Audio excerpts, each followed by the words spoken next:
रामैया डोसा की दुकान और रंगैया समोसा की दुकान लगाकर बाजार में एक दूसरे के सामने कई साल से दुकान लगाकर चला रहे हैं। अब इन दोनों की एक दूसरे के साथ बिल्कुल नहीं जमती। रंगैया को हमेशा जलन होती थी कि रामैया उससे ज्यादा कमा रहा है। और इतना ही नहीं, हमेशा कोई ना कोई बात पे रामैया से लड़ते रहता है रंगैया। ऐसे उन दोनों के बीच में बहुत ज्यादा नफरत था।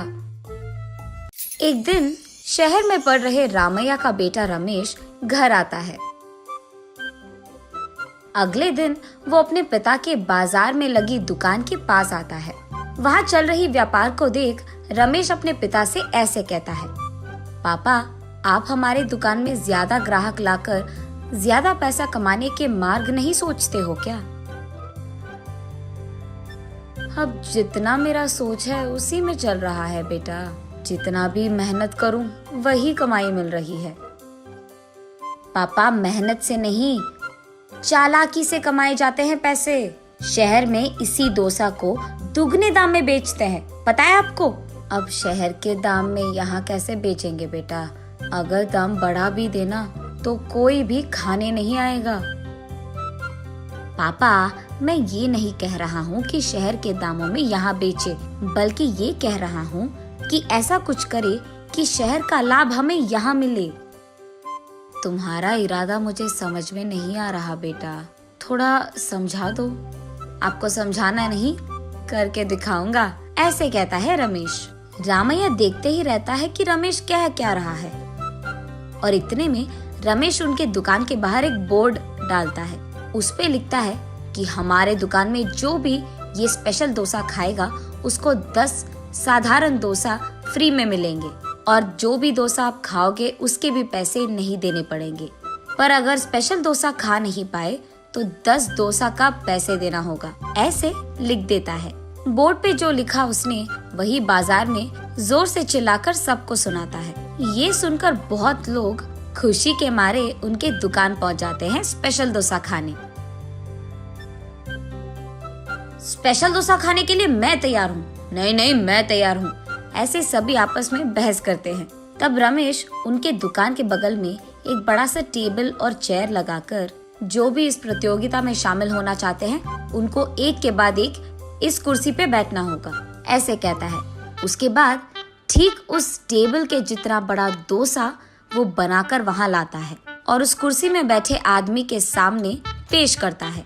वहाँ मौजूद सारे लोग यही सोचते रहते हैं कि वो आदमी उस डोसा को खा पाएगा कि नहीं। आधा डोसा खाकर वो आदमी, मुझसे अब नहीं होगा, ऐसे कहकर हार मानकर वो 10 डोसा के पैसे देकर वहाँ से चले जाता है। ऐसे ही एक के बाद एक स्पेशल डोसा खाने की कोशिश करके हार मानकर वहाँ से पैसे देकर चले जाते हैं। ये सब ठीक सामने से देख रहा रंगैया अपने आप में सोचने लगता है कि एक स्पेशल डोसा बनाने के लिए कितने पैसे लगते हैं। उसे पता था कि एक स्पेशल डोसा बनाने के लिए 3 डोसा लगते हैं, लेकिन बाकी 7 डोसा के पैसे तो लाभ में आ गए। तब उसे समझ आता है और कहता है, बाप रे, ये 3 डोसा बनाकर 7 डोसा का लाभ ले रहा है। बस रंगैया को जलन होती है। कुछ भी करके मुझे भी ऐसे ही पैसे कमाने होंगे, पर क्या करूँगा? ऐसे सोच सोच कर, हाँ, मैं भी उसकी तरह समोसा का कोई प्रतियोगिता लगा दूंगा, ऐसे सोचकर अगले दिन रंगैया उसके समोसा के दुकान के बाहर ये लिखता है कि जो भी आदमी 20 समोसा खा पाएगा उसको 10 और मुफ्त में मिल जाएंगे। पर अगर 20 समोसा नहीं खा पाए तो 10 समोसा के पैसे देने पड़ जाएंगे। और यही बात चिल्ला चिल्ला कर बाजार में सबको बताता है। ये सुनकर बहुत सारे लोग रंगैया के दुकान आते हैं प्रतियोगिता में शामिल होने। जो लोग आते हैं उनमें से कई सारे आसानी से 20 समोसा खा लेते हैं और रंगैया के अनुसार ही वो 10 और मुफ्त में ले लेते हैं और वहाँ से चले जाते हैं। ये देख रंगैया को चक्कर आ जाता है। शाम से पहले ही आधे से ज्यादा समोसा खत्म हो जाते हैं। उसके बाद कई सारे लोग वहाँ पे आकर, हम भी खाएंगे समोसा, हमें भी दो, कहते हैं।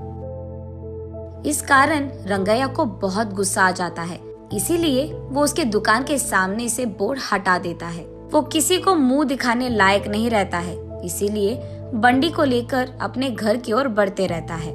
आज तो मैं 1 भी रुपए नहीं कमाया और उल्टा जो भी समोसे थे वो भी बेच दिया मुफ्त में। उसे चक्कर आकर वो नीचे गिर जाता है। आंखें खोलने पर रंगैया एक अस्पताल के बेड पर रहता है।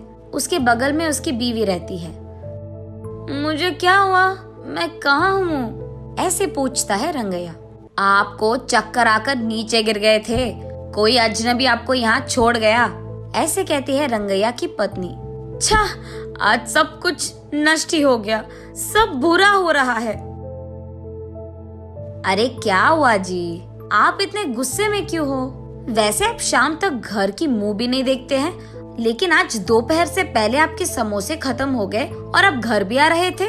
इसलिए वो जो कुछ भी हुआ अपने बीवी को समझाता है। हाय भगवान, मेरा मूर्ख पति, आप बस ये सोच रहे थे कि कितने डोसे बेचने पर उनको कितना लाभ मिल रहा है, लेकिन आपने एक बार भी ये नहीं सोचा कि कितने समोसे बेचने में आपको कितना लाभ आएगा।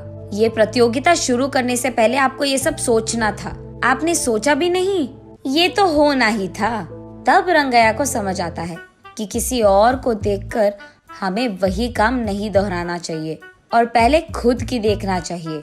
कुछ करने से पहले 100 बार सोचना भी चाहिए, तब हम सब खुश रह पाएंगे। ये समझता है रंगैया।